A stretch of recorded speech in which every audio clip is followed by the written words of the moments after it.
तो हेलो बच्चों, आज हम समझने वाले हैं फोटो इलेक्ट्रिक इफ़ेक्ट को। मेरा नाम रविशंकर है और आपके इस प्यारे से यूट्यूब चैनल कैम क्रश में आपका स्वागत है। तो देखिए बच्चों, फोटो इलेक्ट्रिक इफ़ेक्ट में होता क्या, ये हमारी एक मेटल है। आपको पता है कि मेटल के पास ढेर सारे इलेक्ट्रॉन होते हैं जो कि कभी भी निकल सकते हैं। एक्चुअली में ये जो इलेक्ट्रॉन जो है एक बाइंडिंग एनर्जी के साथ में बाइंड होता है। इसकी कुछ अपनी एक बाइंडिंग एनर्जी है, ऐसे ही अपने आप ही नहीं निकल जाएगा। तो आप जब इस पर कोई फोटोन इरेडिएट करवाते हैं या फिर जो भी इलेक्ट्रोमैग्नेटिक रेडिएशन है आप इस पे रेडिएट करवाते हैं, ये आपने मान लो कि एक इलेक्ट्रोमैग्नेटिक रेडिएशन इरेडिएट करवाया। ठीक है, आपने इस पे इलेक्ट्रोमैग्नेटिक रेडिएशन इरेडिएट करवाया ऐसे। ठीक है, अब ये जो इलेक्ट्रोमैग्नेटिक रेडिएशन इस पे पड़ी है, इसकी कुछ ना कुछ एनर्जी रही होगी या फिर उसकी कुछ ना कुछ फ्रीक्वेंसी रही होगी। तो उस फ्रीक्वेंसी के कॉरस्पॉन्डिंग हम एनर्जी निकाल लेंगे एच न्यू। ठीक है, अब ये जो मेटल है, मेटल से जो इलेक्ट्रॉन अटैच्ड है उसकी कुछ बाइंडिंग एनर्जी है। इसको हम लोग वर्क फंक्शन भी कहते हैं। इसको वर्क फंक्शन भी बोला जाता है। तो बेसिकली इसको W से रिप्रेजेंट करते हैं। तो बेसिकली जब ये जो एनर्जी इस पर पड़ती है, तो अगर ये एनर्जी वर्क फंक्शन मतलब एक तरह से बाइंडिंग एनर्जी या फिर एनर्जी, तो यहाँ से इलेक्ट्रॉन बाहर निकल जाता है। यहाँ से इलेक्ट्रॉन बाहर निकल जाते हैं। इन शॉर्ट बहुत सिंपल वाला डायग्राम बोलूँ तो ये एक मेटल की सरफेस है और यहाँ पर एक रेडिएशन एमिट करवाया किसी भी फ्रीक्वेंसी या फिर किसी भी वेवलेंथ की।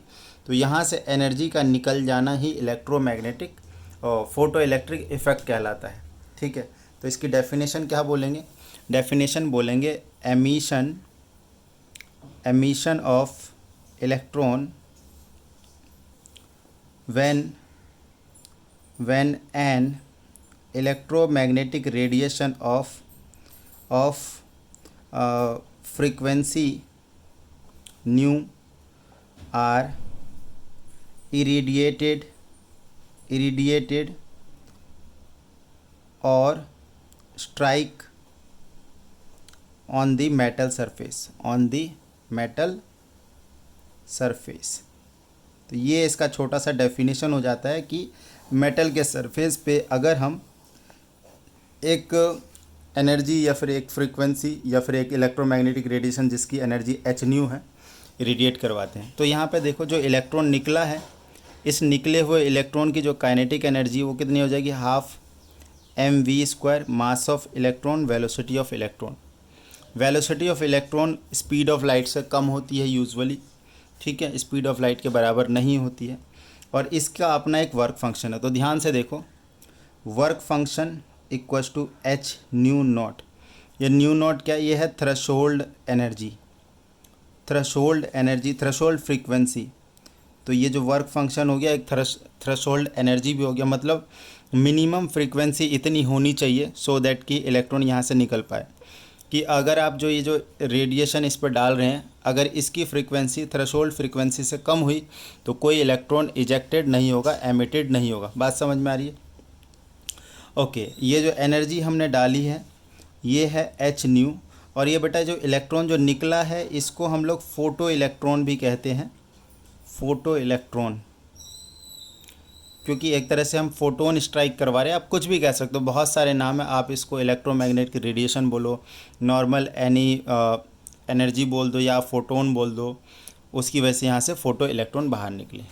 ओके, काइनेटिक एनर्जी जो है वो है हाफ mv²। तो सिंपल सी बात है, काइनेटिक एनर्जी कितना होगा? ये वाली एनर्जी और इस वाली एनर्जी का subtraction, E minus work function बराबर kinetic energy. That means E हो गया हमारा एच न्यू, वर्क फंक्शन हो गया एच न्यू नॉट, और ये हो गया हाफ mv²। यहाँ पे अगर H कॉमन ले लेते हैं, nu minus nu naught equals to half MEVE²। तो ये एक इक्वेशन आ गई। यही इक्वेशन फोटो इलेक्ट्रिक इफेक्ट की इक्वेशन है और इसको बोस आइंस्टीन इक्वेशन कहते हैं। इसको बोस आइंस्टीन इक्वेशन। अब ये वही इक्वेशन है जिसके लिए आइंस्टीन साहब को नोबेल प्राइज़ मिला था। इन्होंने अपनी लाइफ में बहुत सारे फार्मूले, बहुत सारे थ्योरम प्रूफ करे। इससे इनका एक फेमस इक्वेशन है E=mc² है। लेकिन जब बारी आती है कि इनको एक नोबेल प्राइज़ भी मिला था, वो किस काम के लिए मिला था?